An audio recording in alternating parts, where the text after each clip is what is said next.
20년 전 나를 버리고 떠난 아빠가 다리를 절고 한쪽 손이 없는 채로 제 앞에 나타났습니다. 그는 왜 떠났을까? 그리고 왜 이제서야 나타난 걸까?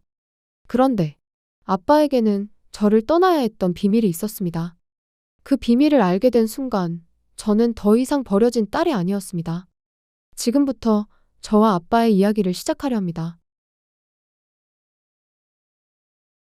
저는 28살의 대학원생입니다.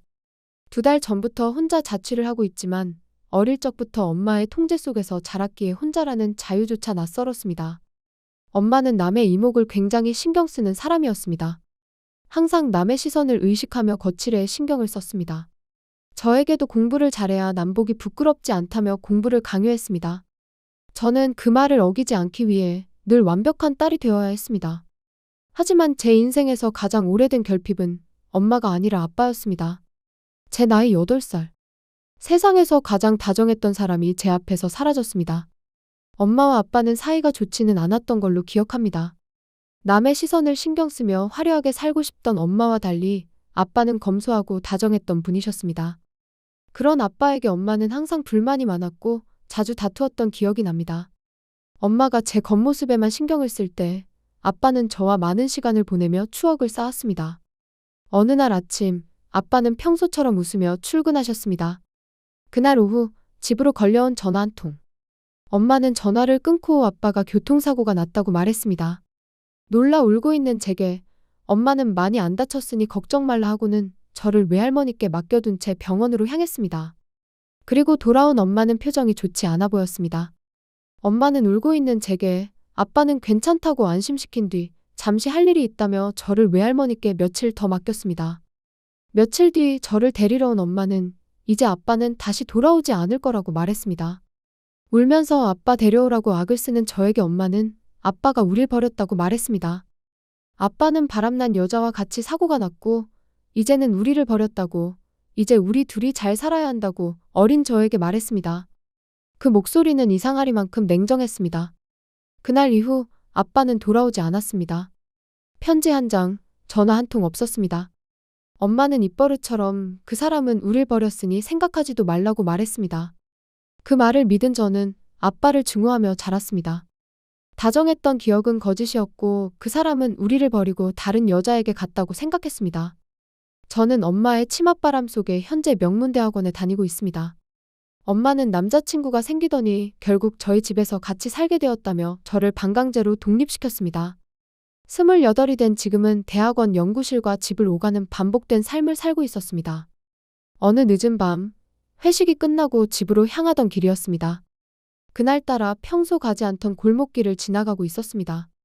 그런데 어딘가 낯선 느낌이 들었습니다. 누군가가 저를 지켜보는 듯한 기분이 들었습니다. 제가 뒤를 돌아보자 다급하게 숨는 사람의 실루엣이 보였습니다. 누가 봐도 이상한 모습에 저는 소름이 돋았습니다. 그때 마침 골목 밖에 경찰이 있었고 다급하게 경찰을 불러 이상한 사람이 있다고 했습니다. 경찰은 곧바로 빠르게 그 사람에게 다가가 말을 걸었습니다. 경찰은 혹시 저 아가씨를 따라온 거냐고 물었지만 그 남자는 대답을 하지 않고 있었습니다. 그러자 수상함을 느낀 경찰이 신분증을 요구했지만 남자는 그마저도 묵묵부답이었습니다. 그 사람은 한쪽 다리를 절고 있었고 오른쪽 손이 없었습니다. 저는 소름이 돋았습니다. 이름을 묻는 경찰의 질문에 한참 침묵하다가 마침내 낮게 입을 열었습니다. 그 이름은 내가 평생 지워버린 그 사람의 이름이었습니다. 저는 그 이름을 듣자 그 남자가 있는 곳으로 가까이 다가갔습니다. 어둠이 걷히고 남자의 얼굴이 드러났습니다. 많이 늙었지만 아빠가 맞았습니다. 믿을 수 없었습니다. 평생 나를 버린 사람. 엄마의 말대로 불륜을 저지른 사람이라 생각했던 그 사람이 내 앞에 있었습니다. 저는 분노에 차서 왜 나타났냐고, 왜 이제 와서 내 앞에 서 있냐고 그에게 소리쳤습니다. 하지만 그는 아무 대답도 하지 않았습니다. 그저 고개를 숙인 채 눈물만 흘렸습니다. 경찰은 아버지냐고 물었고 저는 아니라고 말했습니다.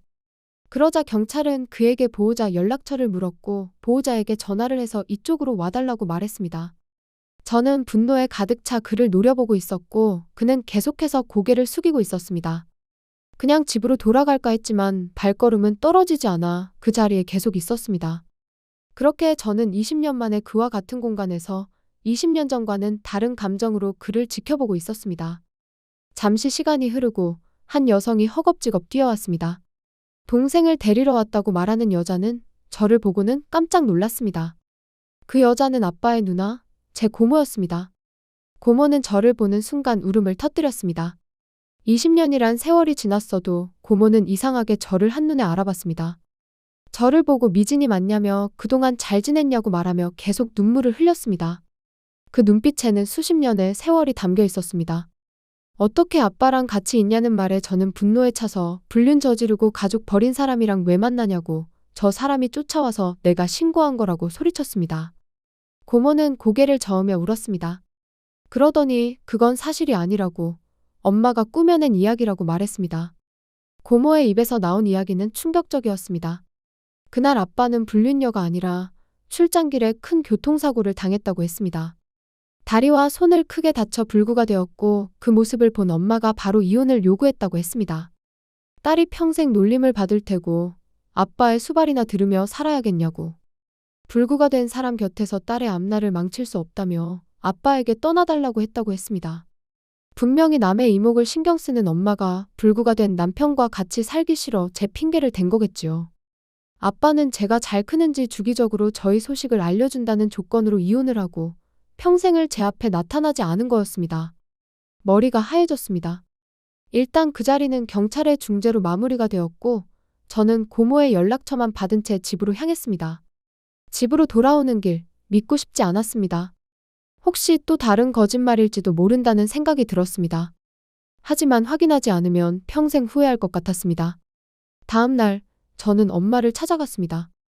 저는 아빠가 정말 바람이 난 거냐고 다 알고 있다고 조용히 말했습니다. 엄마는 한동안 말이 없었습니다.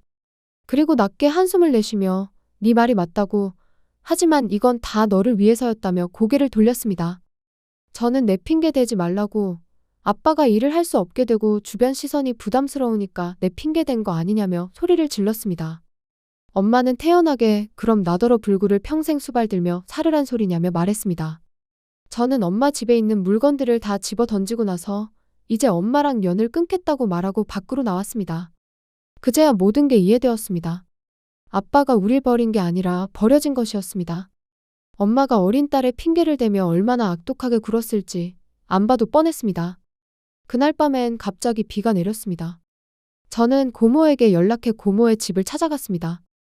하지만 집에는 아빠가 없었습니다. 고모만 저를 맞이했습니다. 고모는 조용히 따뜻한 차를 내밀며 말했습니다. 네 아버지는 너 어릴 때부터 늘 너의 주변에 있었단다. 항상 들키지 않으려고 멀리서 바라만 보고 돌아오곤 했어. 그 말을 듣는 순간 어린 시절의 기억이 번쩍 떠올랐습니다. 학교 근처에 한쪽 손이 없는 무서운 사람이 나타났다던 친구들의 이야기.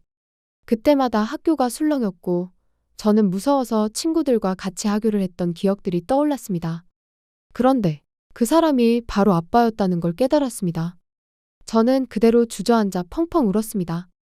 다가갈 수도 부를 수도 없는 딸을 매일 멀리서 바라봐야만 했던 그 마음이 얼마나 고통스러웠을지 감히 상상조차 할 수 없었기 때문입니다. 고모는 낡은 파일첩 여러 개를 꺼냈습니다. 그 안에는 제 사진이 빼곡히 붙어 있었습니다. 운동회, 발표회, 대학 입학식까지. 모두 아주 멀리서 찍은 듯 흐릿하고 작게 찍힌 사진들이었습니다. 고모는 담담히 말했습니다. 들키지 않으려고 얼굴이 제대로 보이지도 않을 만큼 멀리서 찍은 사진들이지. 그래도 그걸 보는 것만으로도 행복해 했단다. 멀리서라도 네가 웃는 걸 보면 그걸로 충분하다고 하셨지. 얼굴도 알아보기 힘든 사진은 얼마나 매만졌는지 잔뜩 때가 묻어 있었습니다. 저는 사진첩을 품에 안고 흐느꼈습니다. 아빠는 지금 어디 계시냐고 묻자 고모는 조용히 대답했습니다. 2달 전부터 매일 이 시간쯤이면 나갔다가 돌아와.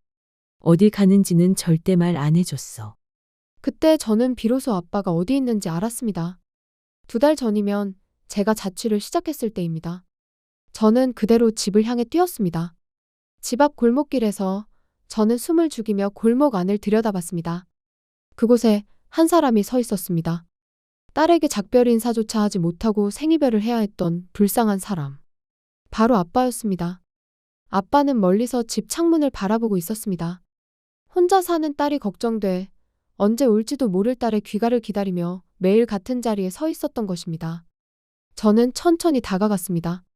비에 젖은 아빠가 놀란 듯 돌아봤습니다. 그리고 저를 바라보았습니다. 저는 8살 아이처럼 아빠에게 달려가 안겼습니다. 그리고는 펑펑 울었습니다. 미안하다고, 정말 몰랐다고 말하고 싶은데 울음에 가려져 말이 입 밖으로 나오지 못했습니다. 아빠는 울면서도 제 마음을 이미 알고 있는 듯 괜찮다고 그리고 미안하다고 저에게 말해줬습니다. 저는 아빠의 품에 안겨 어린아이처럼 울었습니다. 비 내리는 골목길. 그날의 온기가 아직도 내 마음 어딘가에 남아있습니다. 그날 이후 저에겐 다시 아빠가 생겼습니다. 날 버린 아빠가 아니라 버림받고도 딸만 생각하는 바보 같은 아빠를요. 20년이란 세월만큼 아직 우리는 아주 살갑지는 않습니다. 하지만 괜찮습니다. 이제는 아빠가 저를 멀리서 보지 않아도 되고, 이제는 아주 가까이에서 같이 사진을 찍을 수 있으니까요. 제 이야기를 들어주셔서 감사합니다.